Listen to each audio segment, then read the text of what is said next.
You know that feeling, right? That deep frustration when you're trying to lose that stubborn belly fat and it just won't budge. Well, today we're going to cut through all of that noise. We've got a simple, science-backed plan for you. Think of this as your roadmap to finally taking control. I mean, this quote just hits home for so many of us, doesn't it? It perfectly captures that struggle. But here's the thing, you are not alone in this. And just knowing that, well, that's the perfect starting point for making some real, lasting change. Okay, so here's our journey laid out in 3 distinct stages. And here's the crucial thing to understand. The diet that gets you to stage 1, well, it's not the same diet that's going to get you through stage 3.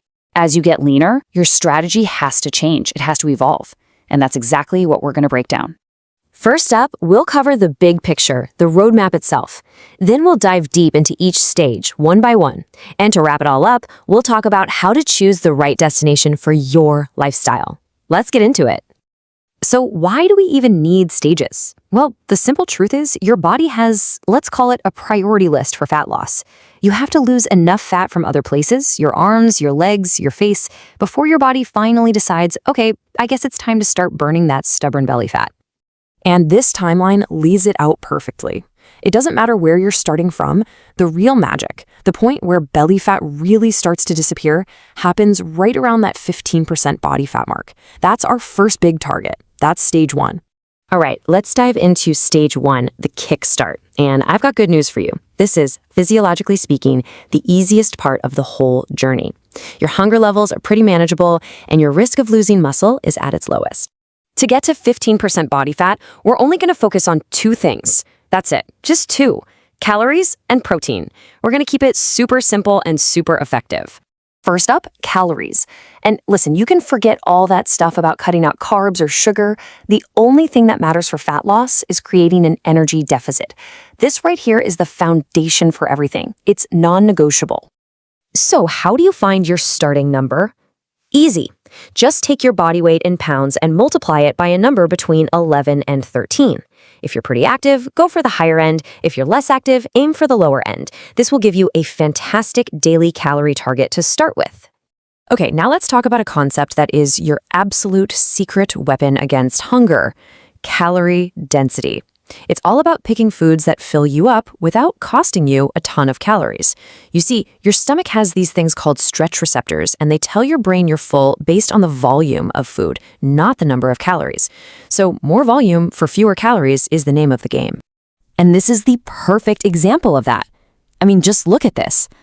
For the exact same 200 calories, you could have 2 Oreos, which, let's be honest, are gone in about 5 seconds, or you could have this massive mountain of strawberries that's actually going to fill you up. This is how you stay full and satisfied while still being in that all-important energy deficit.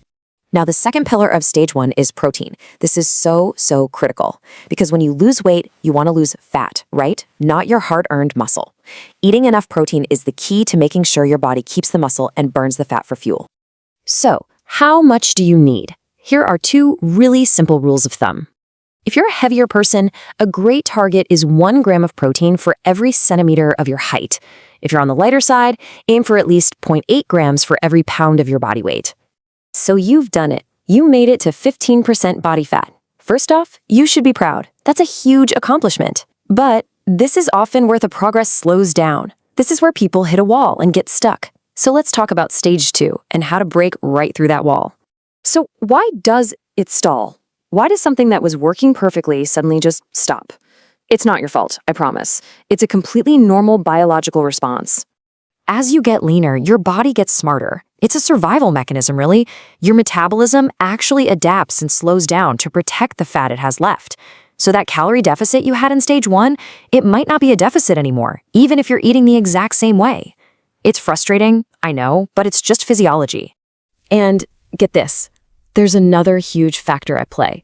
Research has found that the average person thinks they're eating about 429 fewer calories than they actually are, every single day. In stage 1, you can kind of get away with estimating, but in stage 2, precision becomes absolutely essential. Okay, so to overcome this slowdown and our own little estimation errors, we need to make 2 key changes. First, we have to start tracking our calories much more carefully. And second, we need to get a little bit smarter about where those calories are coming from. The strategy here is to shift our macros, our protein, carbs, and fats. We're going to keep protein high, that's a must, but we'll strategically lower our fat intake down to that healthy minimum, around 20 to 25% of our calories. And here's why that's so powerful. It frees up more room for carbohydrates, and more carbs mean more energy for your workouts and better recovery, exactly what you need to smash through a plateau. All right, you've broken through the plateau and you are ready for the final push. Welcome to stage 3, the road to 10% body fat. I'm not going to sugarcoat it, this is the most difficult stage. This requires a level of discipline and sacrifice that's just on another level compared to the first two. So what does that discipline look like? Well, at this point, tracking every calorie, every single day is non-negotiable. No more guesstimating. The vast majority of your meals will have to be those high-volume, low-calorie foods we talked about. And things like social events or having a drink, they require careful advanced planning. You have to account for them or you risk undoing weeks of hard work. And this leads to a very important, very personal question.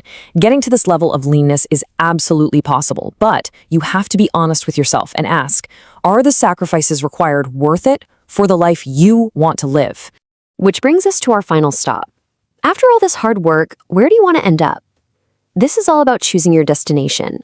And let me be clear, this isn't about hitting some random number. It's about finding a physique that you not only feel great in, but one that you can actually maintain without being miserable.